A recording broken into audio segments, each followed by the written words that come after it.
But I have one thing that was really interesting, because when I saw you, what you did when I presented the threat, like there's a robot, what do you do? And you look at your character sheet and you say, on my character sheet, there's nothing I can do. But this is what I say to people when they start playing this. Since your character sheets are pretty much empty in the beginning, we don't know that much. Right. So you as a character has also have a responsibility to do things that the others didn't know about you. Right. I get that, and that's fine. So I went to a little bit of effort to use what I did know, yeah. because I wanted to stay safe in the system. But it's nice to know that I could come up with something else, and I could, for example, since I am a zoologist, I might say my records of ancient human technology, permit me to use the Zosimov's 5 laws of robotics. Yes. Right. To give them a command. And that would have been a great idea. And then I would have a role for that. And so I love that idea. I wish I had thought of it faster. It's because it's my zoology, right? My knowledge of the human animal. That's great. Yeah. Right. So and they made robots. And you can do that, but then we have the problem of authority. I mean,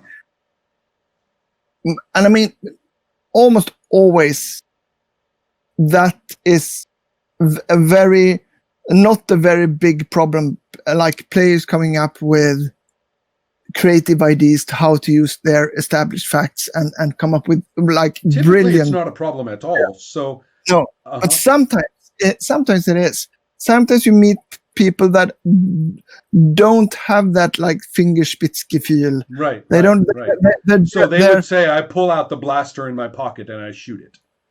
Yeah, which is just not very interesting. It's just, I get a weapon, right? Yeah, or anything else. They try to do stuff that are really just making things more. But you raise a lot of questions, and there's. Right, I know what you mean. It's like the guy who narrates in Zombie World that whatever he does, he always picks the strangest thing out of the options that has nothing to do with what's going on. Yeah. Right, which is irritating to me when I'm playing. And that is that becomes a bit. Can I? Here's what I can say. Is that you have some backstory authority over your own character. Yeah. But you don't have any backstory authority over the external situation. You can't suddenly say, there's the the lockbox with the robot off switch over there. You can't say that. It's external to your character.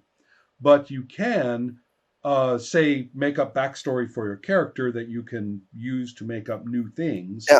You also whipping out the gun isn't that bad, right? It's boring, but it's not that bad. Whereas I don't. That's not usually not a problem. Right. Well, the only thing that happens if you do that is that I say, okay, you rip up the gun. What is established about that we know about the gun? Yeah, but it might be this one. Okay. All right, you have a D6, and then you blast off your gun, and that might not be. But the next time you can establish, I know about guns. It doesn't matter if it failed or not.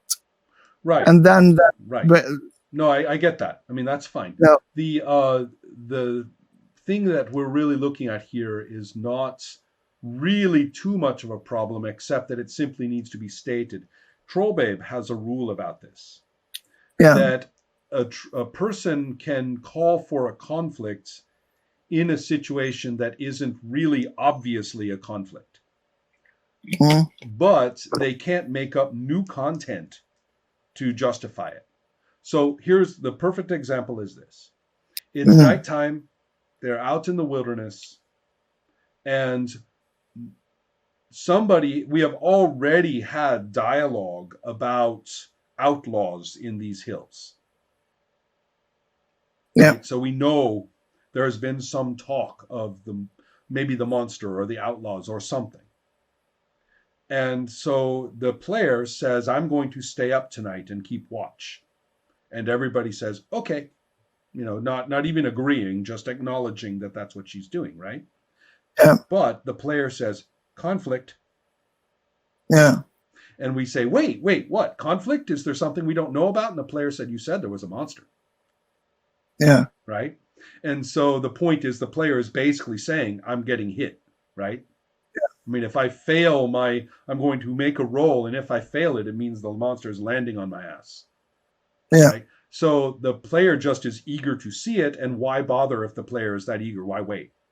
Right? Yeah. Now, if we, but on the other hand, if there was no talk of danger, no talk of bandits, no talk of a monster, nothing, then the player really can't do that because they have no material to work with. No. So the point is that yes, the players can call conflicts in Trollbabe and play a very directorial role on the pacing of the action and stuff like that, but not by making shit up.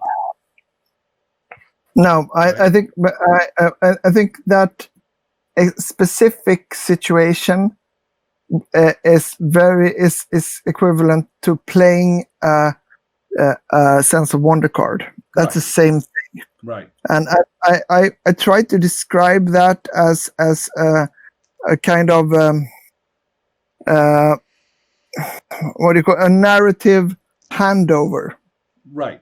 and that means that as a player, if you had some, what was your my sense of wonder card was actually that I could bring a person back to life.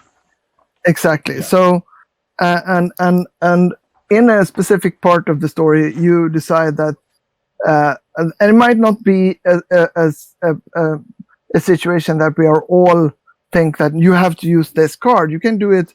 I want this character back.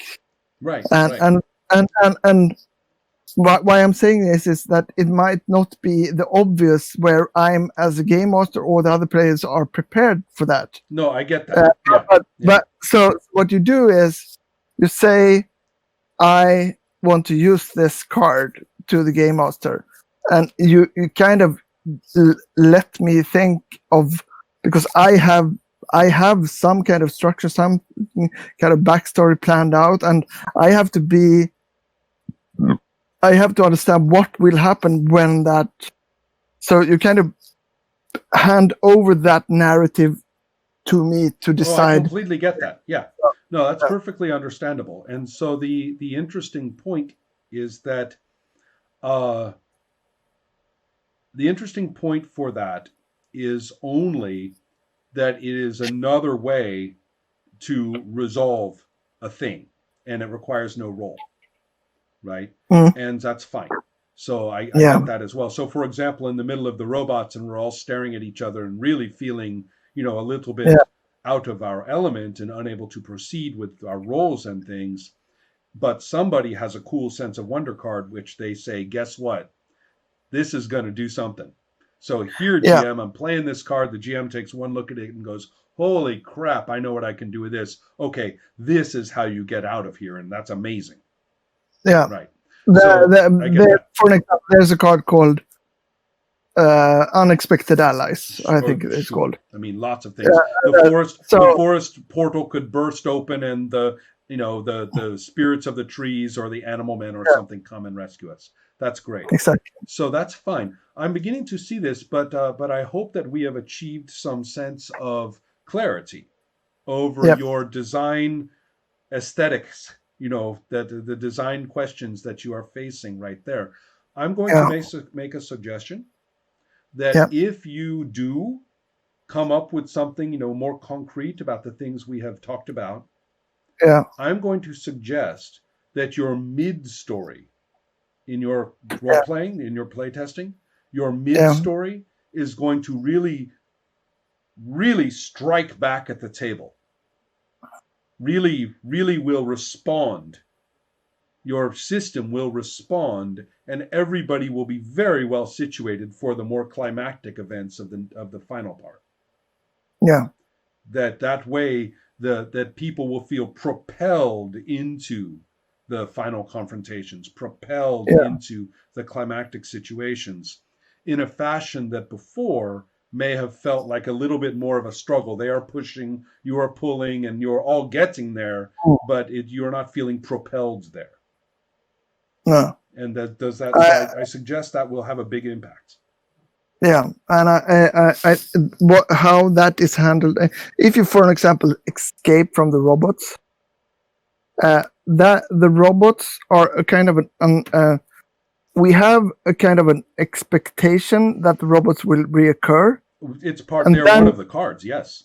Yeah, but we also we might also we don't understand why the robots did what they did. We don't know the intentions of the robots. So there's a lot of question marks from the story, and Right. that's a flag.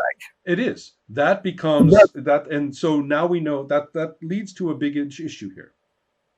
We can talk about the resolution of an immediate problem. Yeah. Which is the robots are getting us after us with dissecting tools, and we don't want any part of that shit, right? No. That's one thing. And we can also, as we just did, look at the microanatomy of that situation, which is, does my character lose an arm or not, or something like that, right? Yeah. Okay, that's the microanatomy of that conflict. But how does the resolution of a conflict feed into and inform the production of the next situation? Yeah.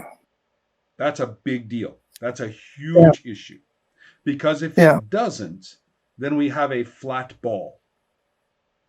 We went to all that trouble of playing with the ball, but now we want to see where it bounces into our new situation, and it's flat. So it doesn't bounce at all.